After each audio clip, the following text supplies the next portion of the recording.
شمر شمر کیوں بنا؟ 4 سے 5 صفات تھی شمر کے اندر. فرمایا ایک شمر کے اندر جیلسی تھی، حسد تھا. حسد انسان کو شمر بناتا ہے. مومن مومن سے جلے، مومن مومن کی ترقی سے جلے. اور فرمایا سب سے زیادہ حسد کن میں ہوتا ہے؟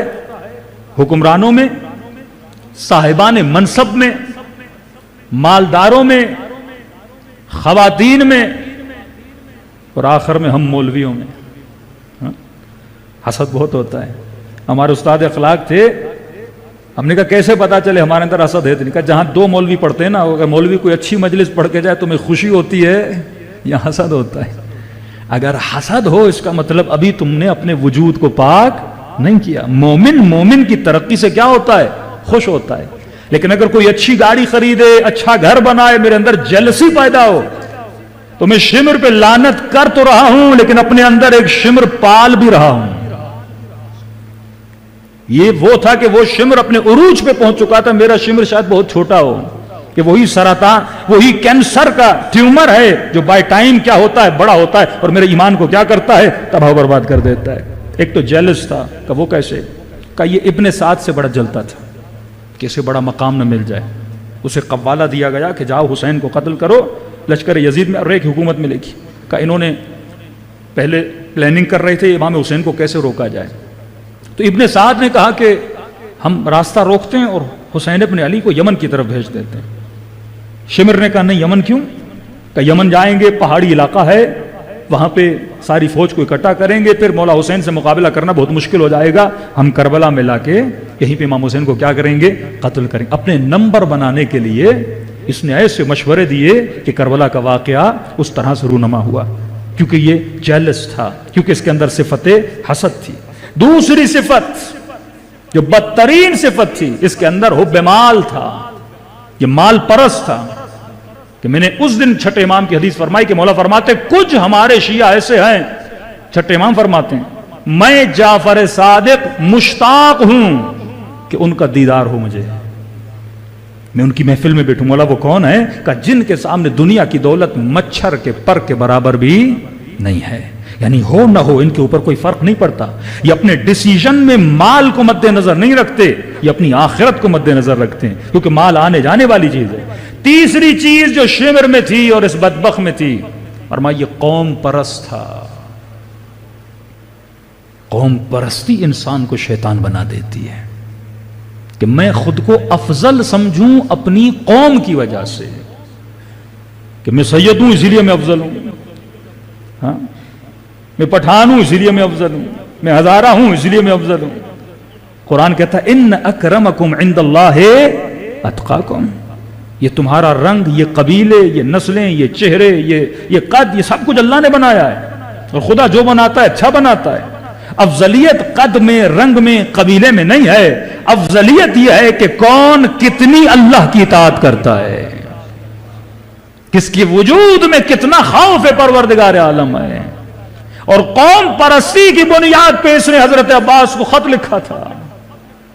ایک طرف دشمن حسین ابن علی ہے، حضرت عباس کو اس نے خط لکھا کیونکہ آپ کا تعلق میرے قبیلے سے ہے، تو جسے امان نامہ بولتے ہیں نا، میں آپ کو امان نامہ بھیجتا ہوں.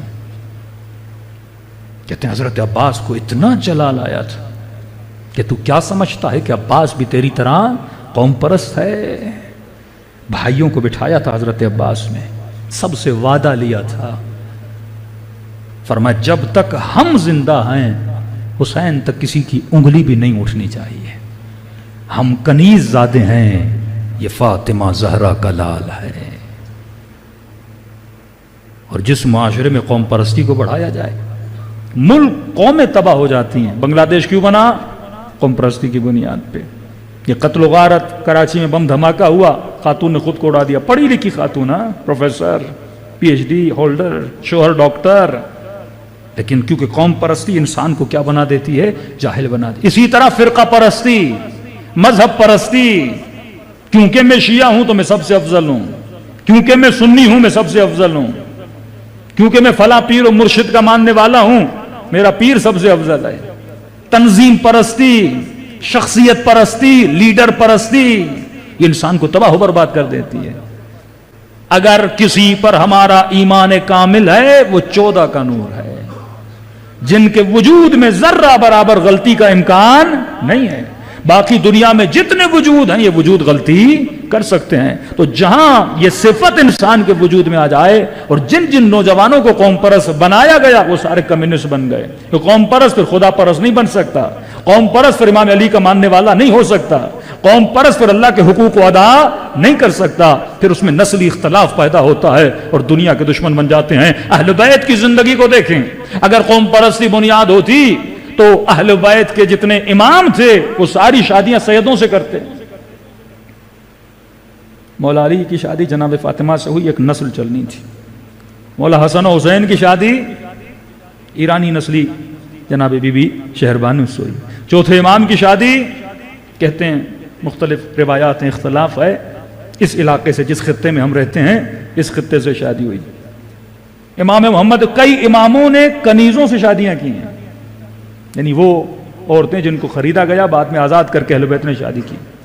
11ویں امام کی شادی رومن سے ایک خاتون کو بلایا جاتا ہے۔ تو یہ بھی ایک قوم پرستی کا عنصر ہے کہ ہم قوم سے باہر شادیاں نہ کریں، کہ میں خود کو باؤنڈ رکھوں اپنی قوم کے اندر۔ اہل بیت فرماتے نہیں، اگر قوم پرستی کو ختم کرنا ہے تو تمہیں دوسری قوموں میں کیا ہونا ہے؟ انوالو ہونا ہے۔ رشتہ جب آئے تو یہ نہ دیکھو یہ کس قوم سے ہے، یہ دیکھو صاحب ایمان بھی ہے کہ نہیں ہے، اس کے وجود میں اخلاق علی بن ابی طالب ہے کہ نہیں ہے، اس کے وجود میں اخلاق سیدہ زینب سلام اللہ علیہا ہے کہ نہیں۔ محبتیں کیسے بڑھیں گی؟ جب ہم گھلیں گے ملیں گے۔ تو یہی اہل بیت کا وتیرہ تھا، یہی رسول خدا کا وتیرہ تھا، یہی مولا علی کا وتیرہ تھا، اور تبھی اہل بیت نے اپنی محبت کو بڑھایا۔